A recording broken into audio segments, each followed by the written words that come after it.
Already writing skill पर based first video upload कर चुका हूं, अगर आपने नहीं देखा है तो इसी वीडियो के डिस्क्रिप्शन में उसका लिंक दिया हुआ है। सेकंड पार्ट में मैं आज आपको बताने वाला हूं पैराग्राफ राइटिंग जो कि स्टूडेंट्स को टफ लगती है, एग्जाम में इस पर बेस्ट क्वेश्चन आता है और इनमें से छोड़कर आ जाते हैं। मेरी गारंटी इस वीडियो को देखने के बाद में अगर ये 5 नंबर का आ रहा है तो उसमें से आप 3 नंबर या 4 नंबर तो लेकर आ ही जाओगे, अगर मैं जिस तरीके की टिप्स आपको देने वाला हूं उनको अगर आप फॉलो करते हो तो। ये वीडियो बहुत ही ज्यादा इंटरेस्टिंग होने वाला है स्टूडेंट्स, तो हम इस सेशन को स्टार्ट करते हैं। Let's start the video. जी स्टूडेंट्स, वीडियो को हमें स्टार्ट करने से पहले मैं चाहता हूं कि मैं आपको कुछ वैल्यूएबल टिप्स दे दूं जो आपको माइंड करने हैं। 2 मिनट की टिप है, पहले उन टिप्स को आप फॉलो करेंगे, उसके बाद अगर आप राइटिंग कर रहे हैं तो आपको बहुत ज्यादा हेल्प मिलने वाली है भैया। देखिए वो टिप्स क्या है, उनमें सबसे पहला टिप है कि आपको जैसे कोई भी टॉपिक दिया जाता है, मैं कुछ टॉपिक लिख देता हूं। फॉर एग्जाम्पल जैसे आपको एक टॉपिक दे दिया, मान लो एक proverb they the, honesty is the best policy, right. इसके बारे में 50 शब्दों में आपको लिखने को आ जाएगा। दूसरा आपको दे दिया, मान लो डिफोरेस्टेशन दे दिया, ठीक है। मान लो आपको पोल्यूशन दे दिया, ठीक है, पोल्यूशन प्रॉब्लम, आगे वो प्रॉब्लम भी लिख देंगे। या ट्री प्लांटेशन दे दिया, ओके। तो ये मान लीजिए आपको टॉपिक्स दिए हैं for the paragraph writing, you have given this 4 topics and now आपको इनमें से किसी एक टॉपिक के ऊपर लिखना है और आप इस पर लिखना चाह रहे हैं, इस पर लिखना चाह रहे हैं, किसी पर भी लिखना चाह रहे हैं, ओके। और ये जो है आपके वर्ड लिमिट 50 to 100 वर्ड्स है, ओके।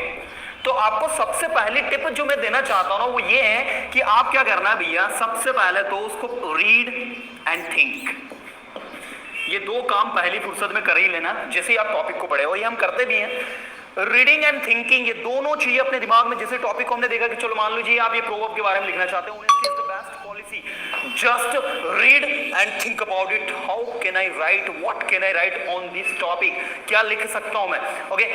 दूसरा, सोचने के बाद आप आपने जो सोचा, अब आपको अपनी हेडिंग जो है must be based on topics, based on topics. आपको जो हेडिंग्स है, ठीक है, हेडिंग्स मतलब शुरू की जो 2-3 लाइन है उनको हेडिंग्स कहा जाता है। तो आपकी जो हेडिंग्स होंगी, शुरू की जो 2-3 लाइन होंगी वो बेस्ड होंगी आपके टॉपिक पर ही, मतलब उसमें ऑनेस्टी शब्द जो है 2-3 बार आना चाहिए। ऑनेस्टी से बनने वाला एडजेक्टिव ऑनेस्ट जो है 2-3 बार आना चाहिए। विशेष ध्यान देंगे, मैं आपको बता रहा हूं उस बेसिस पर जिस बेसिस पर आपको अगर 5 आउट ऑफ 5 लेना है, 10 मार्क्स का आ रहा है तो 10 आउट ऑफ 10 नंबर लेना है, ठीक है। छोटे छोटे चीजें जो आपको याद रखनी, जो आपको पूरे नंबर दिलवाएंगे राइटिंग स्किल में। तो आपको heading must be based on topics, topics पर बेस्ड ही आपको 2-3 लाइन बिगनिंग की होनी चाहिए।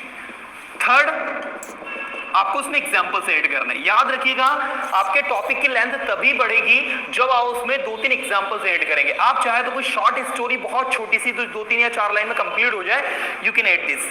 अब बोलेंगे सर 2-3 लाइन की स्टोरी, बहुत सारी स्टोरी भी है। आप कोई सी भी एक स्टोरी जिसका मोरल जो है ये जाता हो, honesty is the best policy, आप उसको 1-2 शब्दों में मेंशन कर सकते हैं। In short you can give an example to maximise your writing. अपनी राइटिंग को मैक्सिमाइज करने के लिए, अपने पैराग्राफ की लेंथ को बढ़ाने के लिए आप कोई से भी 1-2 एग्जांपल्स उसमें ऐड कर देंगे तो आपको बड़ा हो जाएगा। और लास्ट में याद रखिएगा प्रॉपर कंक्लूजन जरूर देना है आपको। कंक्लूजन मतलब होता है कि in the end you have to prove that why honesty is the best policy.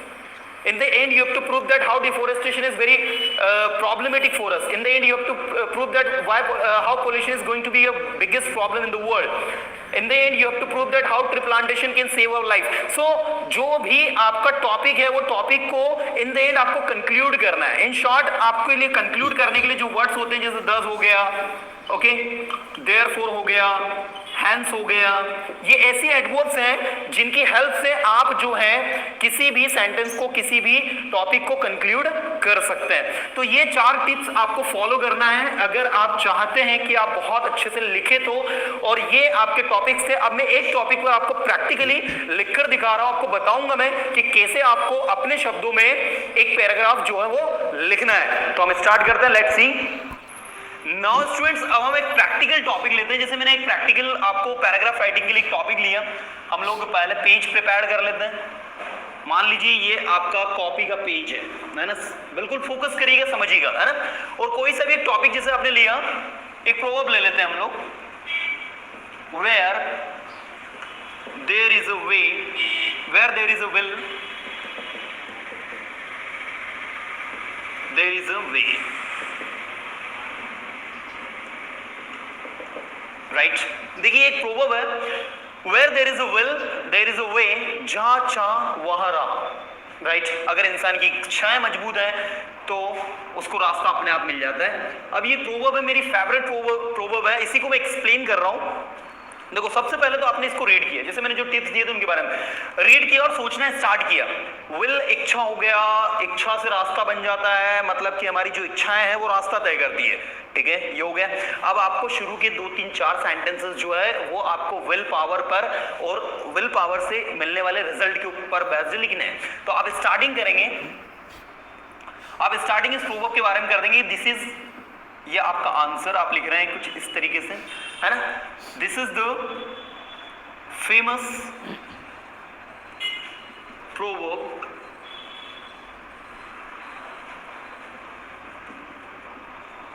spoken by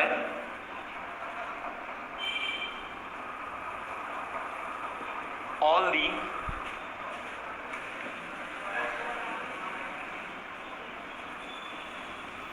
mentors।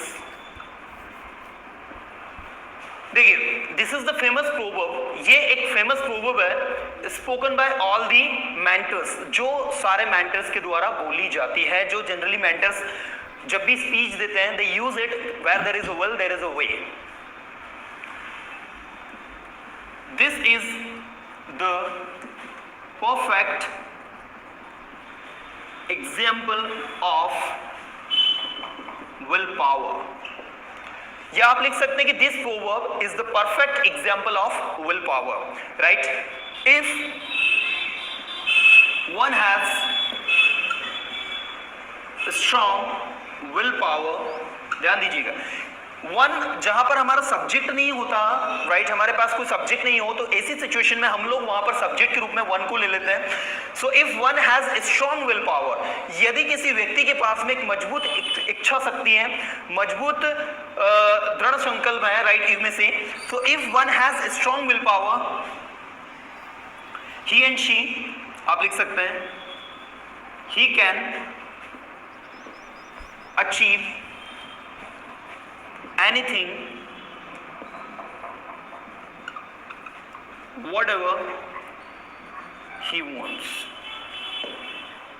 right। ये यहां तक देखिए आप, if one has strong will power, यदि किसी के पास स्ट्रॉन्ग विल पावर है तो he can achieve anything what ever he wants, वो कुछ भी जो भी चाहता है वो चीज को वो अचीव कर सकता है।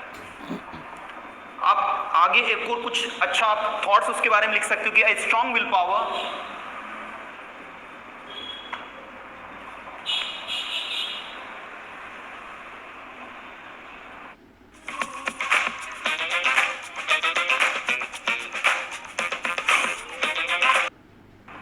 provides us courage to face any obstacles।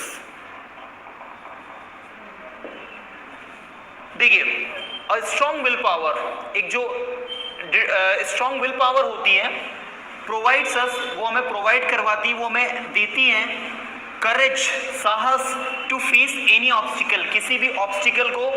On the place of obstacle you can write down problem, difficulties, जो भी आप लिखना चाहें। सो a strong willpower provide us courage to face any obstacle, right। ये हो गया आपका। अब आप देखेंगे यहाँ पर कि हमने कितनी लाइन लिख दी है, 1 2 3 4 5 लाइन हो गई।